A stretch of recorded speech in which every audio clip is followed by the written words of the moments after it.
faut réduire le coût du travail pour être plus compétitif. Ça, c'est le pacte de responsabilité. Deuxième volet, il faut faire plus de flexibilité.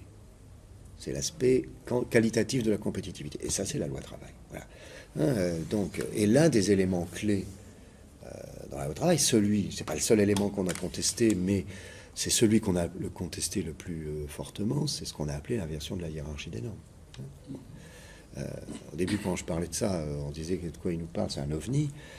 Mais c'est essentiel, c'est que là, pour la première fois, il y a eu des coups de canif qui avaient été mis au fil du temps, mais le principe demeurait. En gros, si vous voulez, jusqu'à maintenant dans le privé, c'était que disait le Code du travail, c'est un accord de branche étendu, mettons sur le temps de travail, ou à défaut un accord d'entreprise règle le problème. Là maintenant, c'est le contraire. C'est un accord d'entreprise ou à défaut un accord de branche. Ouais. Alors, sur le temps de travail, certes, sauf qu'il y a une commission qui se met en place au mois de janvier, dont les travaux vont durer 2 ans, pour la réécriture complète du Code du travail.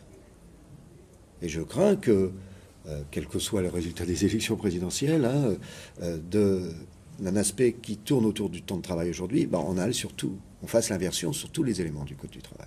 Et que si on ne veut pas ouvrir une porte, il ne faut pas l'entrouvrir.